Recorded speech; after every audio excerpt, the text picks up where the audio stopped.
We are going to do something on Greenland, whether they like it or not. You know what their defense is? 2 dog sleds. We need Greenland for national security. Greenland. Greenland. Greenland. Greenland. Greenland. Greenland. आखिर बर्फ का ये island अचानक दुनिया की तवज्जो का मरकज कैसे बन गया? क्या वजह है कि अमेरिका इतनी शिद्दत से ग्रीनलैंड के पीछे हाथ धोकर पड़ चुका है? लेकिन इसकी जो असल वजह है वो मिनरल्स, ऑयल या अमेरिकन सिक्योरिटी से कहीं ज़्यादा अहम है। इतनी अहम कि वो पूरे दुनिया का निज़ाम भी बदल सकती है। नाज़रीन, ग्रीनलैंड नॉर्थ पोल के करीब दुनिया का सबसे बड़ा आइलैंड है, जिसका तकरीबन 80% हिस्सा बर्फ़ की मोटी तह से ढका हुआ है। वैसे तो एरिया के लिहाज से ये सऊदी अरब, मैक्सिको और इंडोनेशिया से भी बड़ा है, लेकिन यहाँ रहने के काबिल इलाका इतना कम है कि पूरे ग्रीनलैंड में सिर्फ 57,000 लोग ही रहते हैं, वो भी साहिली इलाकों में जहाँ बर्फ निस्बतन कम होती है। अगर टेम्परेचर की बात की जाए तो -30 डिग्री सेल्सियस यहाँ के लिए नॉर्मल बात है, और नॉर्दर्न हिस्सों में तो -50 डिग्री भी रोज़ का मामूल है। गर्मियाँ यहाँ सिर्फ इतनी देर के लिए आती हैं जितनी देर के लिए मिडिल ईस्ट में सर्दियाँ आती हैं, खींच तान के 10 डिग्री, वो भी दिन की कड़कती धूप में। तो सवाल ये है, जिस ग्रीनलैंड में खून जमाने वाली ठंड हो, वो बर्फ का ढेर आज दुनिया की सुपर पावर्स के दरमियान कोल्ड वॉर का मरकज कैसे बन गया? अमेरिकन सदर डोनाल्ड ट्रंप तो यहाँ तक कह चुके हैं कि हमें किसी भी सूरत ग्रीनलैंड को अमेरिका का हिस्सा बनाना है, चाहे इसके लिए मिलिट्री ऑपरेशन ही क्यों ना करना पड़े। सिर्फ एक बार नहीं, ट्रंप ने बार बार ग्रीनलैंड को हासिल करने की ख्वाहिश जाहिर की है, लेकिन हकीकत यह है कि ट्रंप पहले अमरीकी सदर नहीं जो ग्रीनलैंड को हासिल करने का ख्वाब देख रहे हैं। 1867 में अमेरिका ने अलास्का को रूस से महज 2 सेंट फी एकड़ के हिसाब से खरीदा, क्योंकि अमेरिका शुरू से ही आर्कटिक रीजन में अपनी हुक्मरानी चाहता था।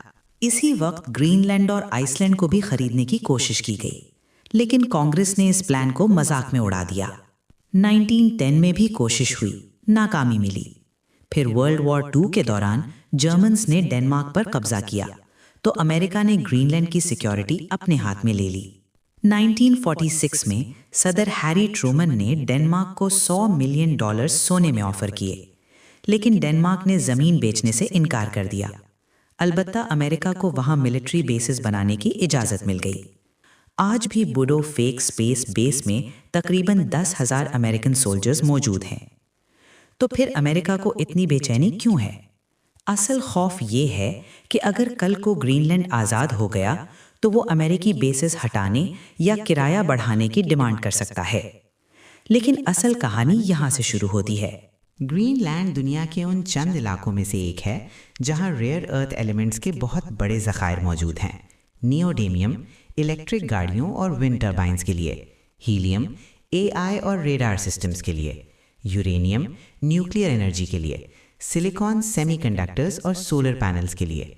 और हैरानकुन बात यह है कि दुनिया की 90% रेयर अर्थ सप्लाई पर इस वक्त चीन का कंट्रोल है, यानी जो इन मिनरल्स को कंट्रोल करेगा वो मुस्तकबिल की टेक्नोलॉजी को कंट्रोल करेगा। Oil and resources. सर्वे के मुताबिक सिर्फ नॉर्थ ईस्ट ग्रीनलैंड के नीचे 31 अरब बैरल्स ऑयल का ज़ख़ीरा मौजूद है।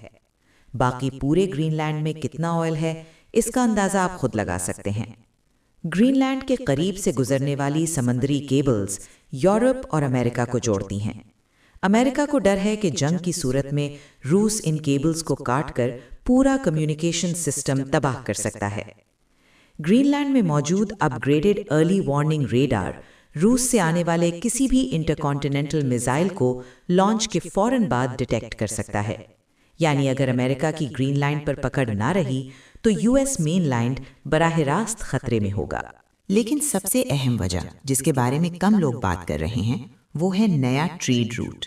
ग्लोबल वार्मिंग की वजह से आर्कटिक की सदियों पुरानी बर्फ पिघल रही है और एक नया समंदरी रास्ता खुल रहा है जिसे नॉर्थ वेस्ट पैसेज कहा जाता है। अगर चीन से लंदन जाने वाला जहाज स्वेज कनाल के बजाय इस रास्ते से जाए तो तकरीबन 9,000 किलोमीटर कम सफ़र करना पड़ेगा। कम फ्यूल, कम वक्त, अरबों डॉलर की बचत। जो मुल्क इस रास्ते को कंट्रोल करेगा वो दुनिया की ग्लोबल ट्रेड का गेट कीपर होगा اور گرین لینڈ اسی راستے کے دروازے پر بیٹھا ہے۔ پگھلتی ہوئی برف جہاں نئے راستے کھول رہی ہے، وہیں دنیا کے لیے نئے خطرات بھی پیدا کر رہی ہے۔ گرین لینڈ کا فیصلہ شاید آنے والے 100 سالوں کا فیصلہ ہوگا۔ یہ امن کا فیصلہ ہوگا یا ورلڈ وار 3 کا آغاز؟ یہ تو وقت ہی بتائے گا۔ اسی طرح کے معلوماتی ڈاکیومنٹری دیکھنے کے لیے دیکھتے رہیں پاک عوامی ڈاکیومنٹری۔